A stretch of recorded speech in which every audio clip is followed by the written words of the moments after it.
let's go back and let's take a look at this foundation of what would take place in Russia.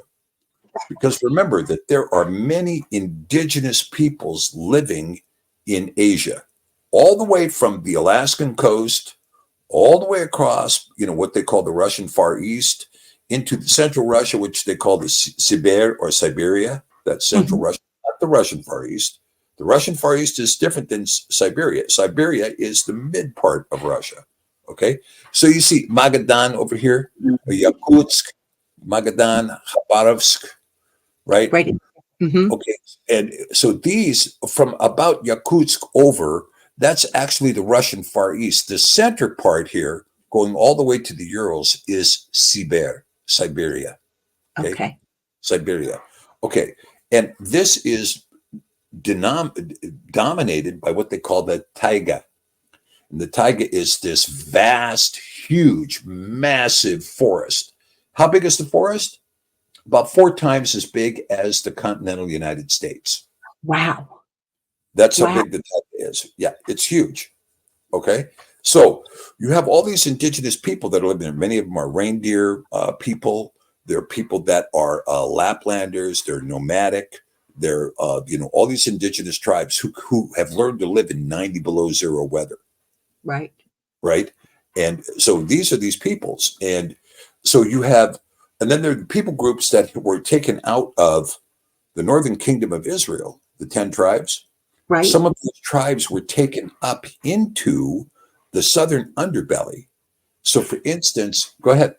I want to show you one thing that I saw on that, Dr. Pidgeon, just to, this is what came up in my research here. So, I was showing you this thing out of Daniel, right? The verse that we read in the beginning out of Daniel with the bear. So I wanted to look up bear, and figure out a little bit about that. And this is what I saw. And the Hebrew word for bear is dab, just the dalet bet, right?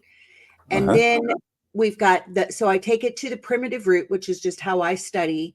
And it just ends up with a dalet bet bet. So the Brown Driver Driggs was talking about how this is just to move slowly, right? And then the etymology was like, it was talking about a chattering. Well, my etymology book gives the gradation variants for words that have a similar meaning in the same, Hebrew family, right? And so it gave this gradation variant, which I found in Deuteronomy, a blessing for a tribe, which happens to be the tribe of Asher. Yeah, very interesting. I thought it was very interesting because when we look at Asher, and of Asher, he said, let Asher be blessed with children. Let him be acceptable to his brethren. Let him dip his foot in oil. Your shoes shall be iron and brass. And as your days, so shall your strength be. And strength is that gradation variant word, dab, with the dalet, the bet, and then the aleph. The strength of the bear.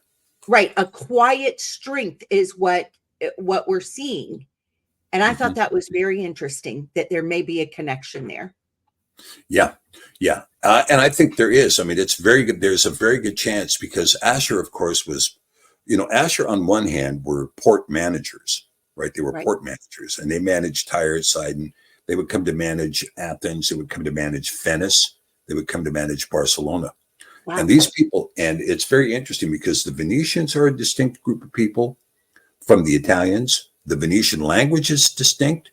And when you get to Barcelona, the Catalans are distinct from the Spanish or the Portuguese. Their language is distinct and they're a distinct people, right? And so, but Asher was also taken by the Assyrians to the east. Asher, Manasseh, Gad, Reuben. Now, Reuben was taken due east, and that family really formed under what the son called Carmi.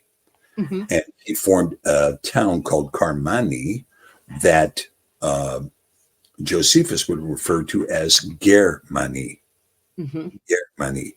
And so the Germans, for the most part, the nation of Germany, which wanted to trace its Aryan roots, would trace it back to Carmani. And this is why they came back to the Iranians and said, they're the Persians, and said, you guys are Aryans. And so Persia renamed itself Iran. which is Farsi for Aryan, Iran, right? And so, but Menashe would kind of form up as Massagette, and it was very interesting because the Massagette would be wearing cones for hats, right? And they try to call them cone heads or whatever.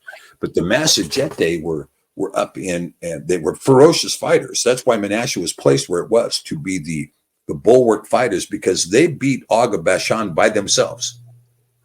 The Massagette, the Menashe, and so Menashe would be up in Afghanistan and would also be the tribe that would move up. Now, of course, the Turks have since, the Turkish tribes have moved into that area, Turkmenistan, Uzbekistan, Kazakhstan, and so forth. They speak a Turkish language.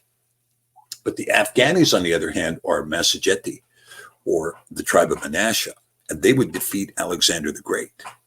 They killed Alexander the Great, right? They killed Alexander the Great. They chased Russia out of Afghanistan, and they chased America out of Afghanistan. Wow. I got to tell you, man, I performed a marriage between a Russian gal and an Afghani. And the Afghan guys, after the marriage was done, at the reception, they all got up and started dancing. I'm telling you, you haven't seen men dancing until you see Afghan men doing it. It's just unbelievable. Anyway, pretty incredible. But as we it's powerful when men do that and let loose. And I mean, I've been in some worship conferences, and it's when the men decide to get up and really praise. That's where the power that comes through with that, it's amazing. It's so true. It's so true, Chelle. It's so true. So anyway, so when we talk about this, so you have these groups of people, right? So you've got these tribes that are up here to the east of the Caspian Sea. You have the indigenous tribes that are peppered along Siberia and the Russian Far East.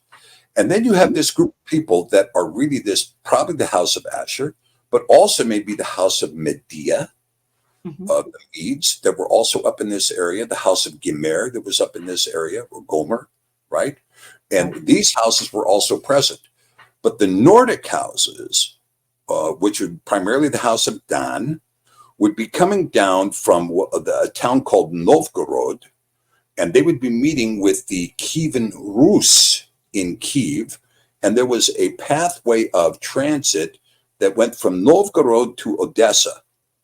And this is where the Vikings would meet these southern tribes, the Kievan Rus, and they would form a singular culture, the Kievan Rus, right? Is this what this is just a flag that I had found of that area. Yeah, there you go. Novgorod and Rus.